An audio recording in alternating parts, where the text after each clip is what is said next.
This weekend, the Six Nations Championship was turned upside down. My name's Mark. Let's talk rugby.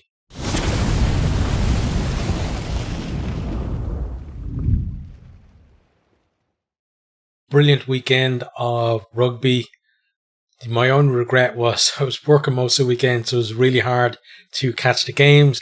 That's why England, Italy, we didn't have a full review of that one because I've literally only watched the rest of the game just before starting up, basically hitting record on this. I got to see the last 20 odd minutes of the game live, and then I had to wait until coming back from work then to watch the rest. Then the others, like the Ireland game, I was watching on the train home, half in work, half on the train home. And then Scotland-Wales, actually only game I actually got to sit down and watch properly as a game. But, it was still a really good weekend of rugby. Even like being an Ireland fan, I still enjoyed it. Obviously, the results maybe not so much, but the rugby absolutely yes. And I may have jinxed Ireland by wearing a France top for the preview of that game, but I got to wear it today because theirs really was the performance of the weekend and the one that really changed the complexion of the whole competition. So let's look at the results from the weekend, and then we'll talk a little bit about each of the games. There are full reviews of Ireland, France, and Scotland, Wales on the channel if you want to go check those out. I won't be doing one for England, Italy, because doing it this late, and the fact that it's the Italy game as well. No disrespect to Italy, but it doesn't get enough views for me to be making a video after I've made the roundup for the week. It just doesn't, or the weekend, it just doesn't make any sense at all. Anyway, results from the weekend: Ireland 27, France 42, Scotland 35, Wales 29, and England 47, Italy 24. Okay, so we'll talk about each of the games. So first of all, that Ireland-France game, the big game of the weekend, and it really proved to be as well. So Ireland started off completely on the front foot, camped in the French half for the first 15-20 minutes of the game, getting held up over the line, winning penalties. They hit the post of the penalty as well. Couldn't get over the line. Brilliant defence by France there. France under so much pressure, but not giving away enough penalties to get warnings for yellow cards or anything like that.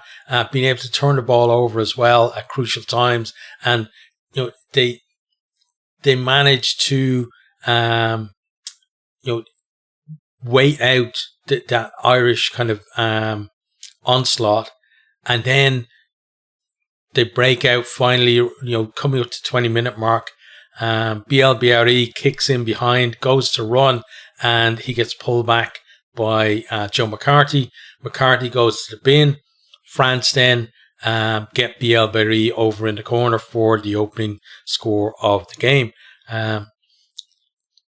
Then Ireland finally get on the board, like with 5 minutes to go to half time. Penalty from Prendergast. A minute later, they give away a penalty themselves. Ramos pops that over, and then Prendergast puts another one over before half time. So the halftime score 8-6 to France. Into the second half, then Ireland come out, look like they're firing. Dan Sheehan gets over from the back of a well worked maul, and you think, okay, well, maybe it's game on here. But pretty much from the restart, Paul Baudin drives over for France, and in the whole build-up to that, we have a few TMO checks. Calvin Nash goes to the bin for a high tackle. Can't disagree with that. Can't disagree with either of the yellow cards for Ireland. Then there was suspect of maybe Peter Manny getting taken out off the ball, but they ruled he was cleared out of a ruck, and people can argue about that, but what's the point? Like, you get some, you don't get some, right? I'm not gonna argue about that. So Baudin gets over, France back in front, and they don't look back from there, really. We have what was it? BLBRE's second try another crucial piece of play. This Ireland on attack in the French half, don't look after the ball. France counter up, blast them off their own ball. That's on the right hand side. They switch it left. Then Bielbarré going down the wing. The cover is coming up. He decides he's going to kick the ball in behind, and then he just absolutely gasses everyone and gets there to score. Just brilliant score from him. He's a great watch. Oh, and I missed this one. I should have mentioned it earlier, but in the first half, before the game, first of all, Ireland lose James Lowe in the warm-up, and then in the first half as well, France lose, Dupont, like all the build-up coming into this game about how brilliant he was, but they lose him. It was an unfortunate incident. I saw there was a lot of kind of blow up about, Byrne should be cited and this, that, and the other. And I believe at this stage now, it's been decided that there's no citing. It looked like honestly looked like a rugby incident to me. I'm not saying that because I'm an Ireland fan. It's just because it looked like a rugby incident to me. It's very unfortunate. Hopefully it looks like a bad injury. Hopefully it's not as bad as we saw first, because we don't want to lose him potentially for the rest of the season or even longer, due to any kind of injury. Hate seeing any players from any team injured. I say it all the time, like for me, when he went down, I wasn't thinking, brilliant, Dupont's gone. I was thinking, oh no, Dupont is gone, because I want to see the best players. And if Ireland are going to beat France, I wanted them to beat them with him in the team. But Luca Cabana, he was absolutely amazing anyway. And it just shows the depth that France have, especially compared to Ireland. When you look at Ireland's bench, like we didn't have that, as good options on our bench. And I think that's something for the coaches to worry about. But from here, so we'll get back to the actual scoring. So then Jeju goes over from close range for France. Then Ireland trying to kind of work their way back into the game, but Damien Penaud goes the length of the field to score under the post. Nobody's catching him, and any chance of outside chance of a comeback from Ireland, absolutely dead and buried at that stage. France had the game won anyway at that point, but just killed off any little inkling of a possibility. Ireland, though, do get 2 late tries through Cian Healy and Jack Conan to make the scoreline look a little bit more respectable for them. But France, well worth their win, and just brilliant. So strong in the collisions. Defense was excellent as well. The maul went well for them too, and then just their ability to get that ball to width and use their pace. Ireland had no answer for them in that one. They were just completely unplayable. But final score, Ireland 27, France 42. Okay, on to then the middle game of the weekend. And this one, I said in the preview, I think this is probably going to be the most entertaining game of the weekend. And then at halftime, I was thinking, maybe I was wrong. But by the end, absolutely right. It definitely was. Game of two halves, this one. So, Scotland trying to kind of, get back on track after losing against England and losing the Calcutta Cup for the first time in 5 years. And they start brilliantly. Kinghorn gets over within 4 minutes. Then Tom Jordan is over as well. Some really well worked tries for them too, like intricate play, good passing. They're hitting the ball at pace, and Wales can't really live with them, and looking pretty good from them. Then Blair Murray, he gets on the board for Wales and kind of establishes them in the game. He's he's done really well this season in the URC, and he's beginning to show the same kind of talent as well at test level. But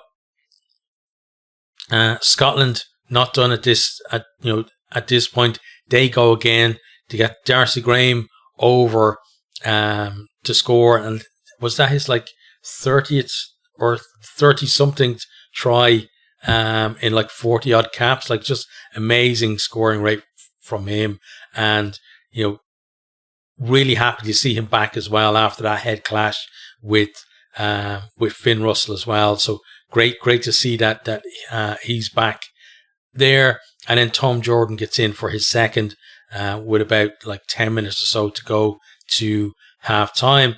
And half time, it looks like, as I said, game over. It looks like it's not going to be that exciting of a game, because the second half is probably just going to be maybe trading even scores and Scotland winning by the same margin, but it wasn't to be. But it looked like it might be that in the opening few minutes, because Blair Kinghorn gets in for his second just after half time, and that brings Scotland up to 35 with the conversion from Russell. And one thing that from a Scotland point of view you might be worried about is the fact that they didn't score any points in the last 30 minutes of the game. And that's something we've seen from Scotland before, is that you look at France against Ireland, right? France basically, that period where Scotland didn't score, that's where France won that game against Ireland. Just stretching out and just gave absolutely no chance for Ireland to come back. So Scotland need to kind of work on that. But let's talk about the positives for Wales. So Wales, last 20 minutes, they score 3 more tries. So Ben Thomas gets over. Teddy Williams, who had a really good game, gets over too. And Max Llewellyn then just absolutely crashes over for his last minute try. And, we saw as well, Gareth Anscombe playing pretty well for them. I thought the back three overall, especially in the second half, did well. And this was a kind of a weird one. It was kind of both teams in their respective halves that they dominated, attacked really well. And then in the opposite half, kind of defended pretty poorly. I didn't think Scotland's defence was brilliant for some of the Welsh tries, but vice versa as well. But fair play to Wales, because you would have, if it had been a case of Scotland, ended up, let's say, with 40 odd, nearly 50 points to Wales, maybe 14 or 19 or something like that. You would have thought that, okay, they had a decent performance against Ireland, but maybe that said a little bit more about Ireland's downward trend and Wales' upwards trend. And maybe they're not, improving as much as you think. But that second half then just showed you that they really have, they really are coming on a lot. And there was a try ruled out as well for Toby Faletau. Who was it? Was it Murray? I think it might have been Murray who kind of slammed his way through a bunch of Scottish players before offloading it to Faletau to go over and score. But then it got ruled out because he basically hurdled a tackle on the way, so rightly ruled out. But yeah, really good performance from both teams, honestly. I think both can take massive positives out of it. We're seeing that Scottish attack firing again, and they took their chances especially in that first half, whereas they didn't do it against England for the most part. And in Ireland, it's different, I think, to the Ireland game. So the England game was different to the Ireland game in the point that against Ireland they didn't create all that much, whereas England, they created more but they didn't finish them. And here they created and finished. So decent progress game on game from them, honestly. And the same for Wales as well. Some good things against Ireland, and then that second half against Scotland really did come on a bit. So they'll be thinking now, maybe we can have a go at England in the final one. And then Scotland, they'd love to ruin France's party. And there is actually very, very outside chance of Scotland winning the whole tournament as well. That would be absolutely crazy. If Ireland didn't, I don't think Ireland are going to win it. But if Ireland don't win it, I'd love to see Scotland pull it off, because it would be just, the most unforgettable last day. We've had some fantastic final days of Six Nations, but if they did that, that would be the one, when you look at kind of the top picks, that would be number one, I'd say, if they're able to pull it off. But final score was Scotland 35, Wales 26. Okay, and then the final game of the weekend was England 47, Italy 24. So first half of this one was actually pretty even. So England, some decent work from them. They kind of get in behind, and ball is played to Willis, who just absolutely storms his way over.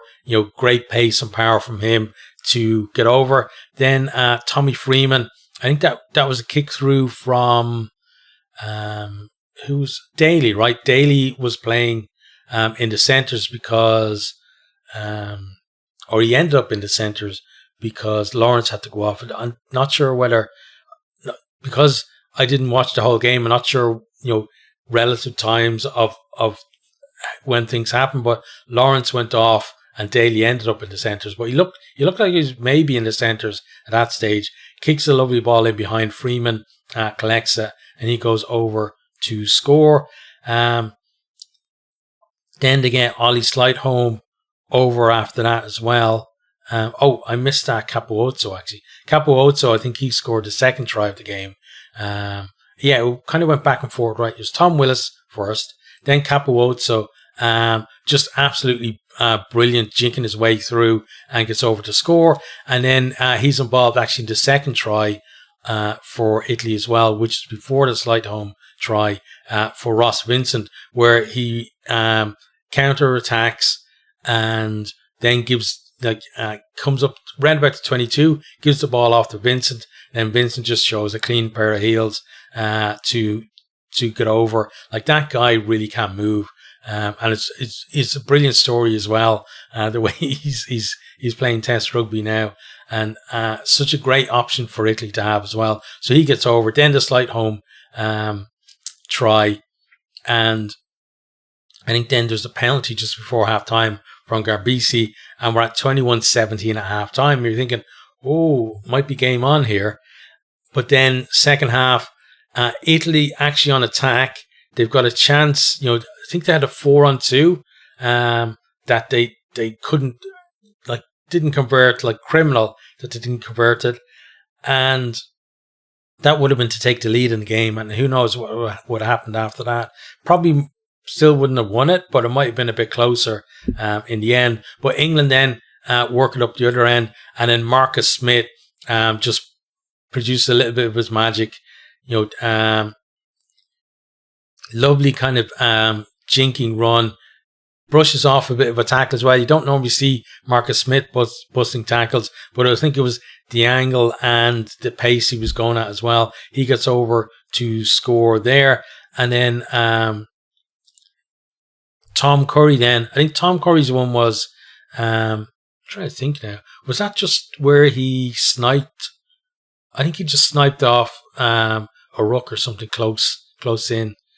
Yeah, it was. Yeah, so he gets over there, and then brilliant play by the forwards for Slightholme's second try. Starts with Itoje carrying well, then a bit of a basketball pass off to, don't know, was it one of the Currys or was it Willis or another forward anyway, and then an offload from him, and then eventually gets to Jamie George, and then he gives a lovely offload in behind the defender to Slightholme, who then pirouettes and goes over to score. So brilliant hands by the forwards there, and England shown real proper attacking intent in that game as well. Then we have it was Zuliani, right? Yeah, Zuliani off the bench. Amazing carry from him, bust into the 22, goes right to a couple of meters right under the post before he stopped.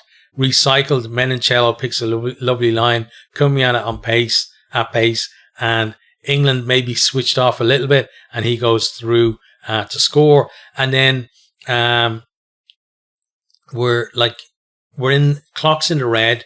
Italy have the ball in their own 22, and what they're looking to do basically is they're looking for some kind of miracle score to get a fourth try and get a bonus point, because they know they're getting nothing out of the game anyway. So throwing the ball around, they get isolated, turnover, then England shifted, they get it out to Ben Earl, and that guy has pace. He goes over to score, put a cherry on top for England. But, first half, decent performance from both teams. Second half, England stepped up a level and Italy really couldn't live with them. But, from the point of view of Italy, certainly a much better performance than they put in against France. A little bit of pride restored for them.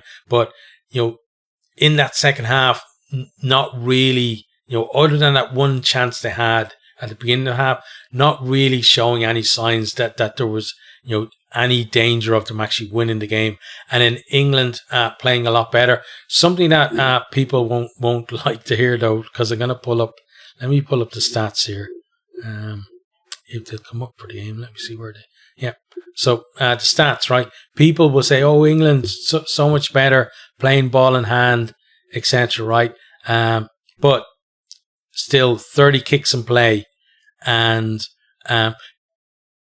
Italy did kick more, 32, but Italy 32 kicks to England's 30, but still, just a few less kicks than normal, but long kicks 14 and short tactical kicks, which for the most part for England are box kicks 16. So still a lot of box kicks from them. Italy put up a lot of box kicks too. But the difference, it's not that England were kicking less, because you can see by those numbers are not.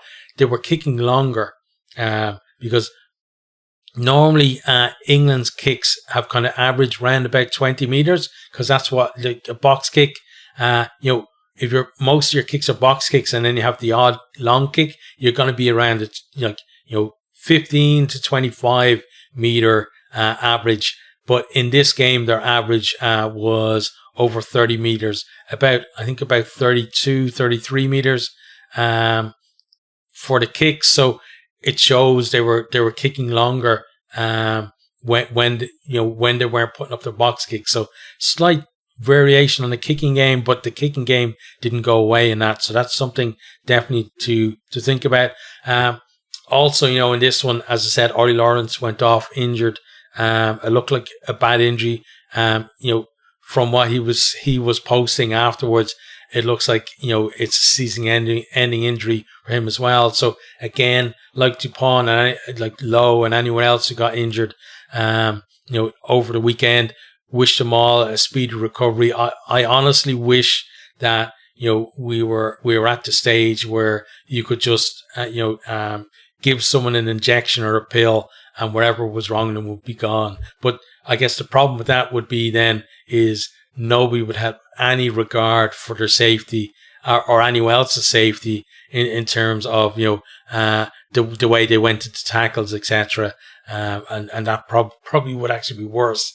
But yeah, I don't like seeing anyone getting injured. It's a short career anyway, and for people's seasons to be ended, or for, them to miss a significant part of the season, just isn't nice. And it does happen. It happens to everyone. But still, I'd rather it didn't. And again, just hope that the guys that did get injured can get back as quickly as possible, and that when they do come back, they don't get another injury, because sometimes that happens, right? You come back, first game, second game back, injured again, and then it can be, we've seen players whose careers, they were doing really well in their career, they get one bad injury, and then after that, then it's like little niggles here, little niggles there. Like if you look at, say, somebody like Jacob Stockdale, he got injured how many years ago now is it?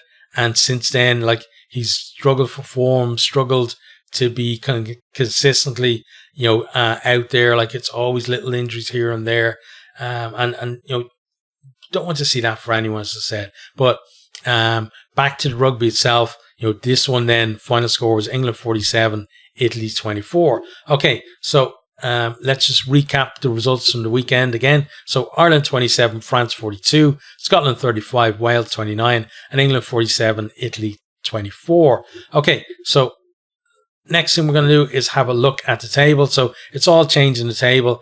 France now top of the table with 3 wins, and they have 16 points. So they know going into the final round, bonus point win against Scotland, job done. They're the champions. Now, being able to deliver that is another thing, right? Scotland, seem to do actually very well in Paris.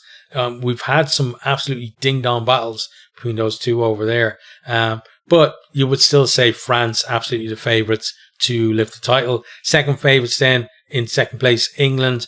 3 wins as well on 15 points.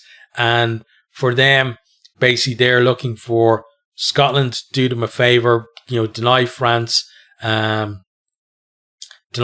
bonus point at least to give them a shout.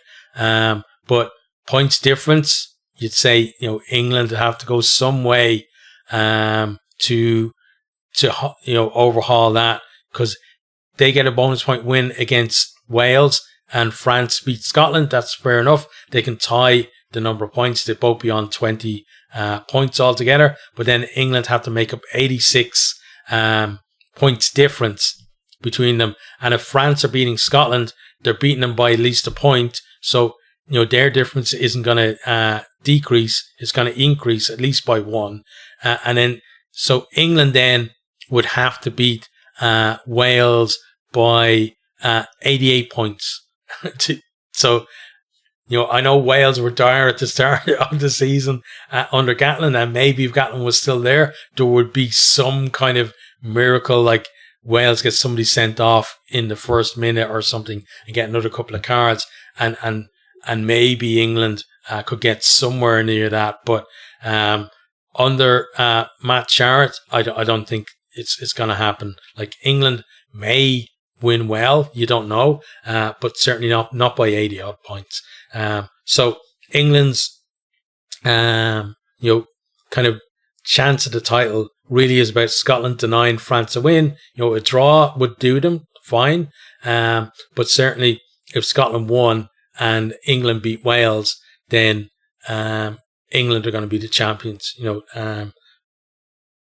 Pretty much, like, there is a possibility England beat Wales in a low-scoring game, and then the third place coming in now, Ireland, have a chance to win it, where they beat Italy and get a bonus point, and then they could win it on points difference. But their points difference at the moment, after that France result, is actually worse than England's. So, again, Ireland very, very outside chance of the championship now, because they're basically relying on, first of all, Scotland winning in Paris, or at least, getting a draw, which draws are pretty unlikely in rugby, but Scotland beating France, Wales holding England to a low score and no bonus point, and a very tight game, and then Ireland beating Italy well. Now, Ireland definitely, have the possibility to beat Italy well, but they've got those other 2 games to watch as well. So Ireland are going to be first up. So, they'll know after that game if they've had any chance, because obviously if they lost, no chance. If they didn't get a bonus point, again, no chance. And if they haven't won by a good margin, probably again, no chance. Then Scotland, as I said in the earlier, have an even smaller chance to win the title. So for them, they would have to absolutely hockey France.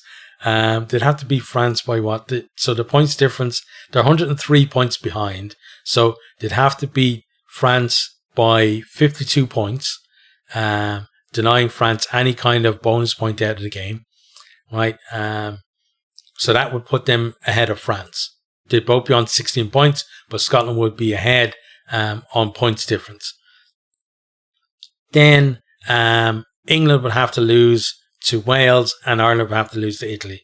If all of those happened, then Scotland could win the title. The one thing for Scotland is they will know if they can win the title prior to their game, because they'll know whether Ireland or I think Scotland, France is the last. Hope it's the last game, because it's certainly the best game to look forward to. But they'll certainly know Ireland, Italy, and I think England, Wales is the second game. But I could be wrong. But they'll know whether Ireland have won or not, and that will obviously feed into whether they've got a chance of winning the title. And but I think Scotland are one of those teams that they'll still go out trying to beat France if they can't win the title anyway, because they want to put positive spin on their campaign as well, and they'd love to finish with 3 wins, instead of two wins and 3 losses. Then in 5th place we have Italy on 4 points, and we thought in round 2 or 3, when did Italy play Wales? But it must have been 2, because Italy beat Wales and then Wales played Ireland, right? Yeah. So when they beat Wales in round 2, everybody thought that was a wooden spoon decided. Now look, they're on 4 points. Wales there in 6th place on 3 points. So even both teams could lose, and Wales could still finish ahead of them. Wales get a losing bonus point, or even 2 bonus points in a loss against England, and pop over them there if Italy don't get anything against Ireland. So still something to play for everyone going in to the final round. For me, it's I think you've got to be realistic and say it's between France and England for the title, and then Ireland and Scotland both trying to put a bit of a gloss on what now feel like poor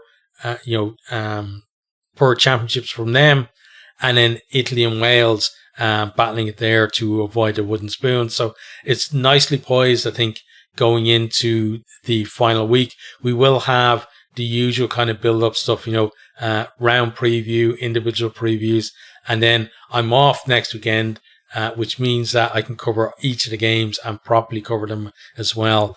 So really looking forward to it, even though like Ireland's Grand Slam dreams are done and dusted at this stage. A distant memory. It was still a fantastic weekend of rugby, and it's one of the reasons why I love the Six Nations, is that one result just completely changed everything. And next weekend, depending on how results fall, it could completely change it again. And there are potentially 4 different nations who could win it again, like 3 and 4. Ireland and Scotland, very outside bets for it, but they at least still have a chance going in. But whatever happens in the final weekend,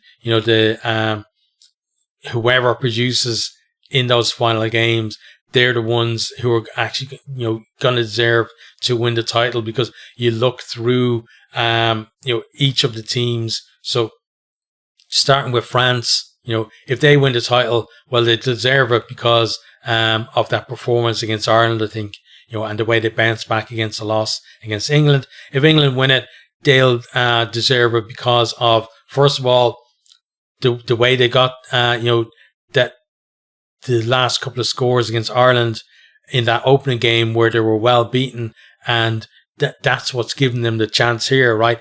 And then they beat both France and Scotland, where people would argue that they were outplayed, but it doesn't matter. They found a way to win those games, and you don't get lucky like that twice in a row. You have to be, there has to be some level of decent play from you to be able to do that twice in a row. Same with you look at, say, South Africa in the World Cup. Won the quarter final by a point, won the semi final by a point, won the final by a point. But you don't do that without being a good team. And I think from England, we definitely saw that in those games. Then for Ireland, if they pull it off, it'd be based on the performances. Kind of they start the tournament, better. England, Scotland were the better performances, and then so it'll be kind of based on the start they got in the tournament rather than the end. And then for Scotland, if they pull it off, it means that they've done something absolutely fantastic in Paris to do that, and they'll definitely be deserved winners as well. So as I said, really nicely poised going into this final week.